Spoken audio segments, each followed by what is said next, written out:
we were thinking about Philippians 4, verses 4 to 8, I think it is, um, where it says, "Rejoice in the Lord always.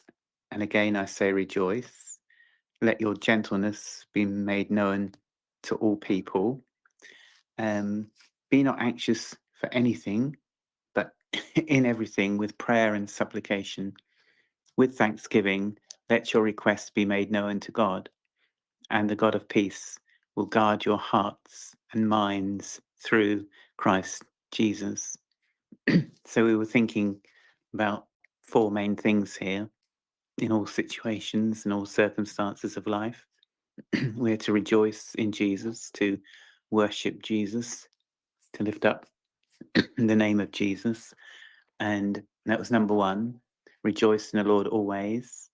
Whatever's happening, that's our point of reference to do that.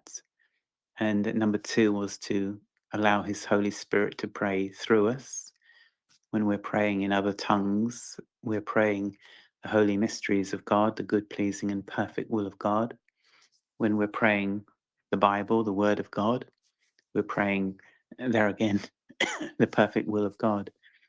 So number two um, is to pray, and number three was to be thankful.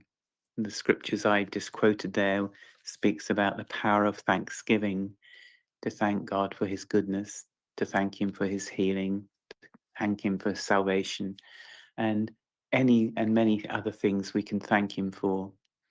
And number four was to think upon whatever is good to think upon. The Bible says, whatsoever is pure and kind and good and praiseworthy and honorable, just to think upon the good things of life, the good things of God. And then He promises that God's peace will be with us. Um, and that's so powerful, isn't it? That we can remember those four things: to worship, to pray, to be thankful, and to think right is such a they're powerful ingredients to having a peaceful life. And so I'm just being challenged and trusting it for the peace of God in our hearts and lives. I know we have many challenges, even what Albert has just shared with me about the leg injury. That's a challenge that challenges our peace, doesn't it? And life is challenging and very disturbing at times. So we just need this anchor of worship, we need this anchor of prayer, we need this anchor of thanksgiving, and this anchor of thinking right and well in our lives. And just to trust that Jesus will fill us with His spirit of peace and joy and hope.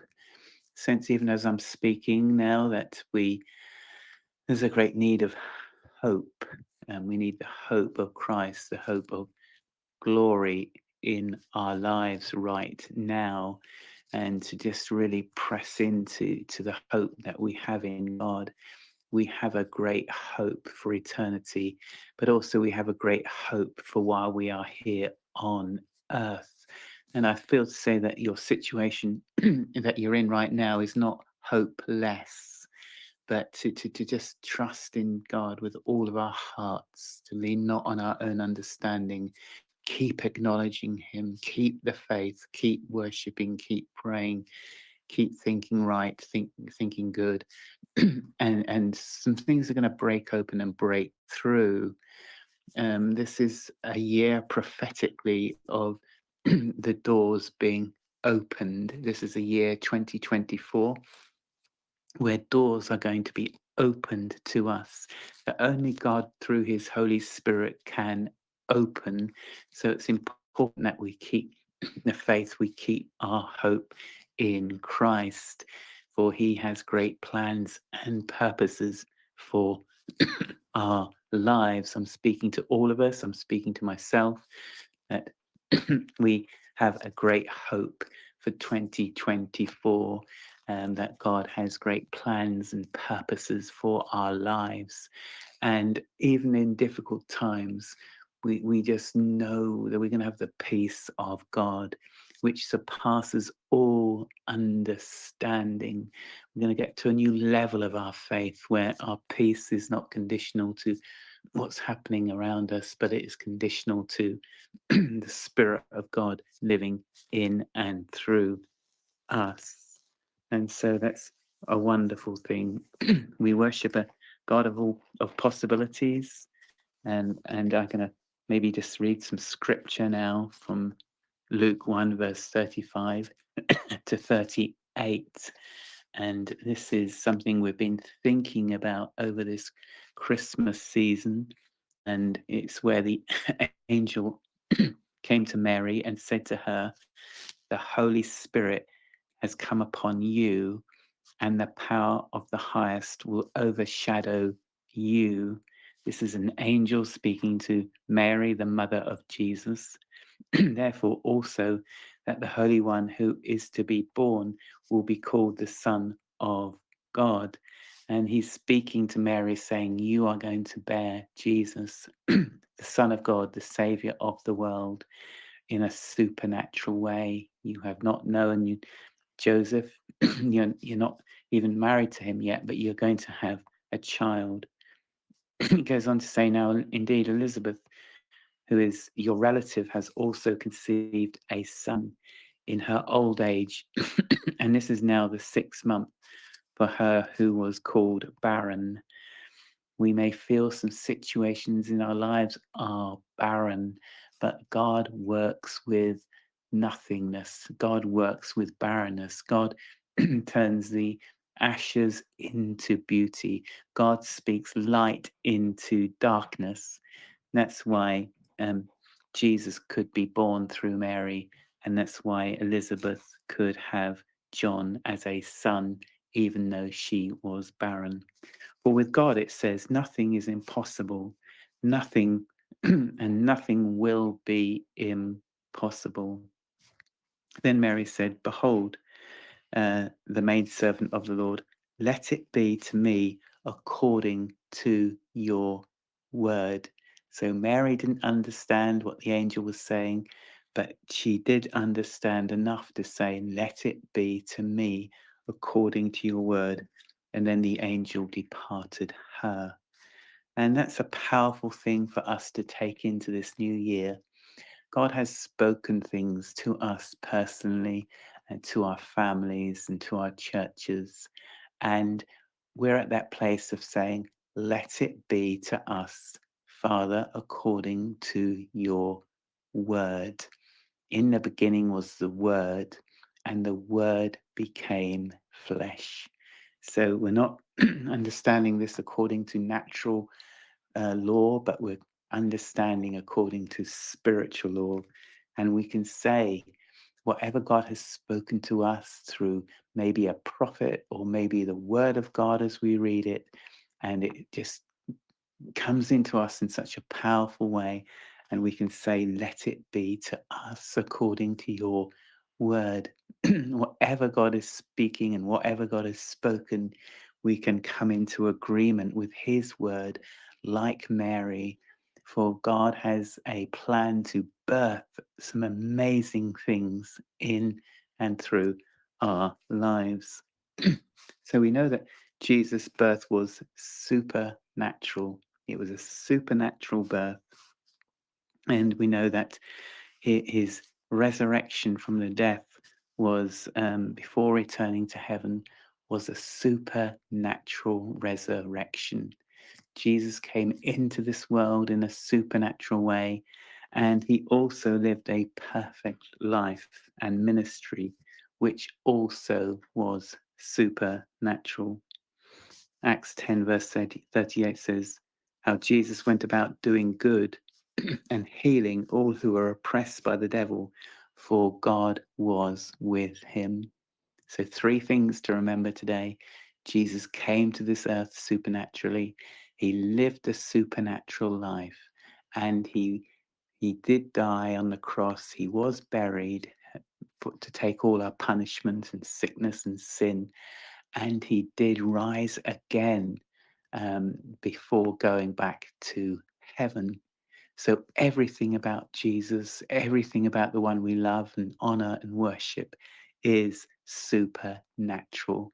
That's why today we can, like Mary, say, let it be to us according to your word, Father God. We just receive that by faith, just in the same way that Mary did at this time of year where we celebrate or have been celebrating the birth of Jesus Christ. And so in this new year, we can celebrate the birth of the word of God that he's spoken into our hearts and lives, and see that shoot of life, and that word coming out of the darkness and the hidden place of the ground, and being seen and bearing much fruit.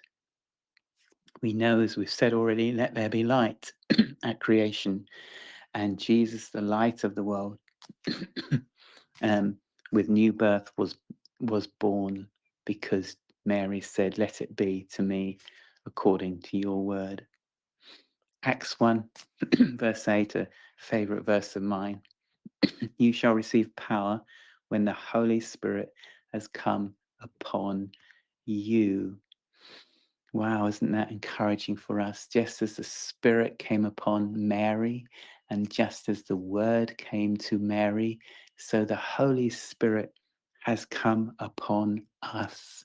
Same Spirit that raised Christ from the dead, the same Spirit that enabled Christ to be born on earth, has come upon us, and we have his Word too. Ephesians 6, verse 17. Take up the helmet of salvation and the sword of the Spirit, which is the word of God. Praying always with all prayer and supplication in the Spirit, being watchful to this end with all perseverance and supplication for all the saints. So, like Mary, we have the Word of God, we have the Holy Spirit, we have all that we need to see the fulfillment of what God has spoken. We have the Word of God to pray, we have the Holy Spirit of God, and like Mary, we can agree. We can agree with His Word, the Spirit of the Word, and an agreement. The Spirit and the Word are at one. So when Holy Spirit is upon us, and when we are agreeing with the word that the Spirit is highlighting to us, then we are in unity, and there is a commanded blessing. We need to believe for the unity in the Spirit among brothers and sisters, and for that commanded blessing to fully come and to fully flow. As we go into this year, let's pray for an agreement with the Word and the Spirit among brothers and sisters, that the blessing of God may come upon the earth. Where two or three are gathered, it shall be done. Where two or three agree on earth according to God's word, it shall be done. And today we are more than two or three, we're at least two. And as others join to listen to the recording, which Albert will record this today, we can all come into agreement with what God is saying. When hearts come together, great things are done. And that just amazing, isn't it? That although we're in different parts of the world right now, our hearts are coming together under the anointing of the Holy Spirit and under the word of God. And we share with each other and agree with each other that it shall be done. That which is, say, in Albert's heart, I agree it shall be done. And Albert can say to me what's in Richard's heart. He agrees that it shall be done. We come in agreement with each other according to God's word and according to his Spirit, and we are blessed. Mary, as we've said, agreed with the Spirit that came upon her and the word spoken to her. We're speaking about the Spirit, and we're speaking about the Word today. And as she agreed with the Spirit that came upon her and the Word that was spoken to her, Jesus, our Savior, was born. King Jesus, King Jesus, King of the world, King of kings, was born through Mary's agreement with the Spirit and the Word. And so we are lights in dark places. God has placed us right where we are, but He's not left us alone. He has poured out His Spirit upon us, and He has given us His Word, and we can shine in the dark places, and the darkness cannot overcome light. God has placed you and He's placed me right where we are for a purpose, and that is to reflect the light of Christ into the nations. Maybe we can just, as we go into this year, really think about what God is speaking to us about, and to pray for the fulfillment of those words. Amen. Spirit came upon Mary. We have and can be filled with that same birthing, powerful, Holy Spirit. Remembering that what is birthed in prayer is also sustained by prayer.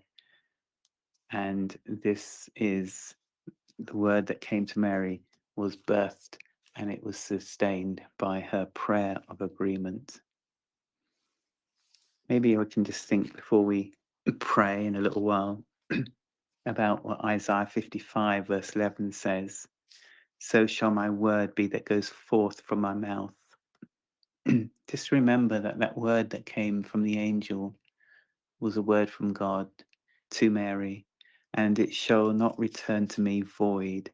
In other words, it will produce something. We we put seeds in the ground on the farm here in the UK, and the seeds shoot and they produce fruit. And the scripture goes on to say, but it shall accomplish what I please, and it shall prosper in the thing for which I sent it.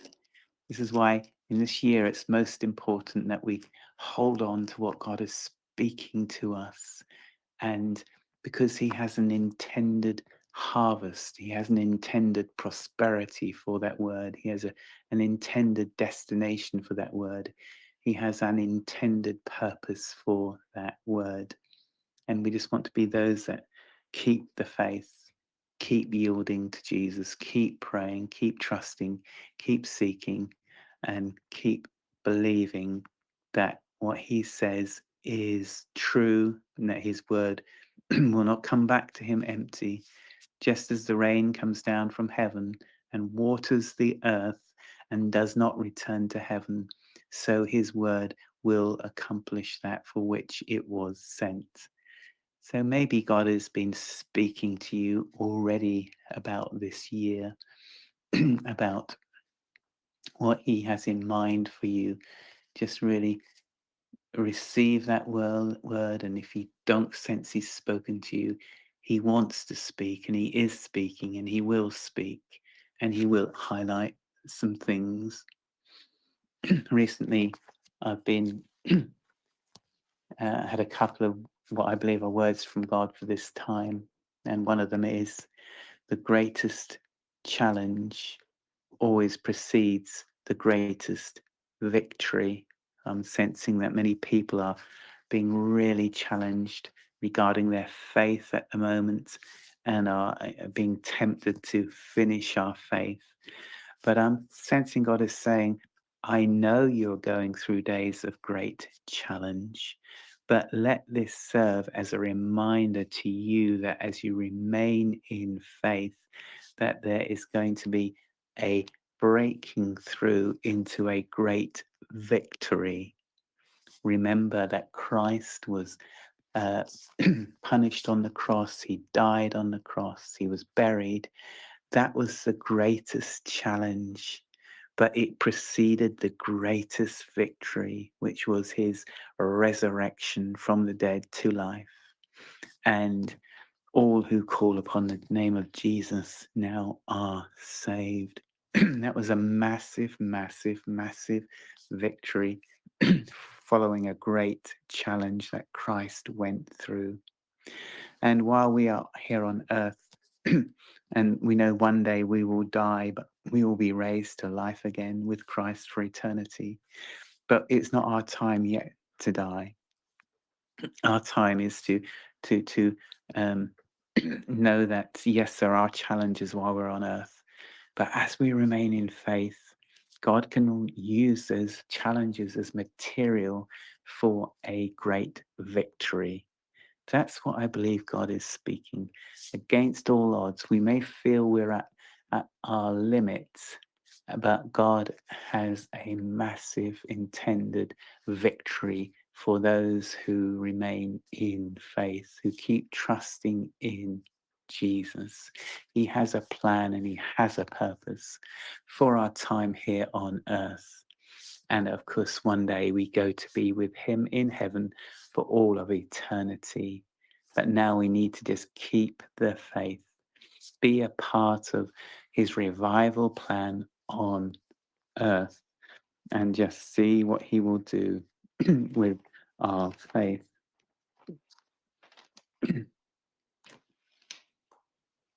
We'll prepare to pray in a minute. We were praying yesterday. Our church were praying yesterday, and as we gathered, we sensed the Spirit of God saying, "Be still and know that I am God. Be still and know that I am God. I will be exalted in the nations. I will be exalted in the earth." Can we just be still for a minute and know that he is God? I will just pause for a little while just to, I think this is something we can take beyond this platform tonight, to take times to be still before God, to stop rushing around, moving around, being busy, and just to say, we know he is God. Let's be still for a minute, then I will continue to pray.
As we're being still before God in this type of prayer, we are just submitting everything to him. We're submitting control.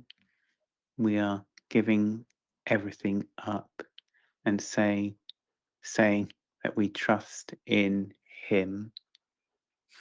he he is everything. We are not trying to do anything or work anything up, but we're saying we know, as we are still before you, God, and as we practice this in the days ahead, that certainty comes to us that he is God and he is in control as we relinquish our control. And our soul hears that he will be exalted in all the earth.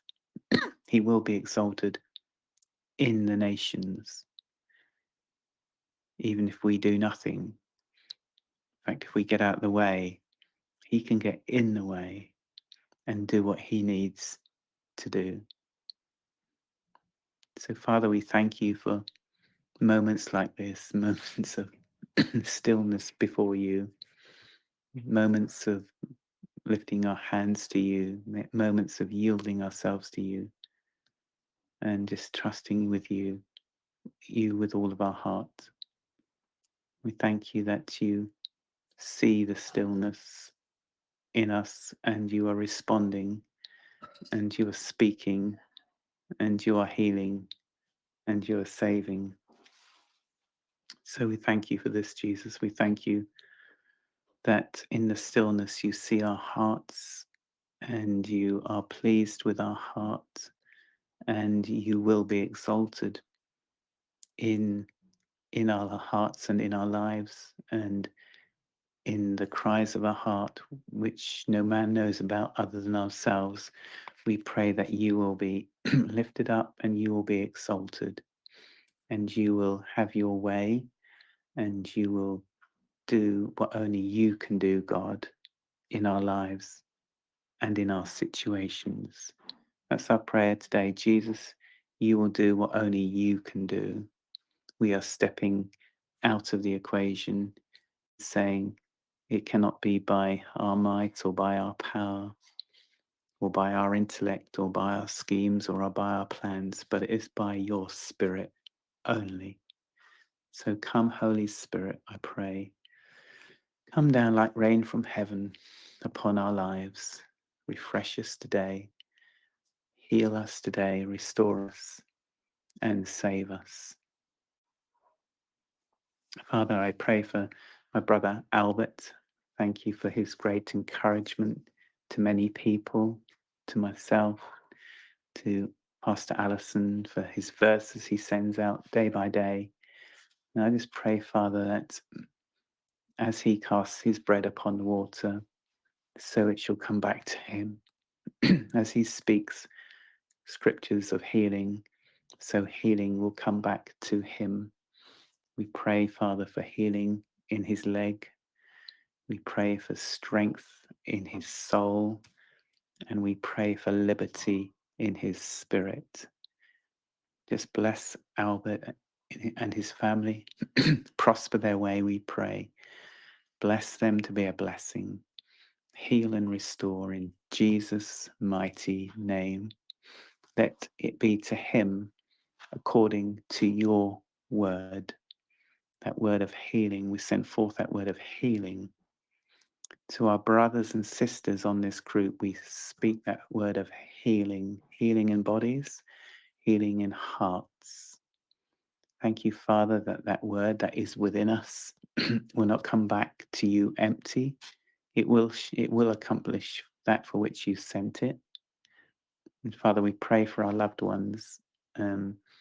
Whatever word of God has been spoken to them over the years, that they will remember the words of Jesus. They will remember the words of life and healing and salvation, that the words will come to their remembrance and they will come into a newness of life in 2024. So Father, we thank you. We can pray that word for ourselves. We can pray that word that's been planted in other lives. And we can pray the word over our nations. And as we begin to finish this time, I just want to speak about a prophetic word for 2024. It is open doors.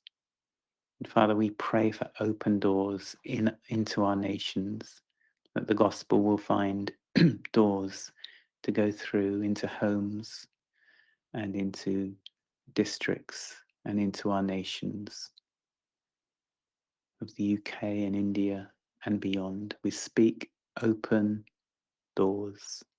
That, Father, you will open doors for us as people, as families, as churches, and there will be an open door for the good news of Jesus Christ. Amen.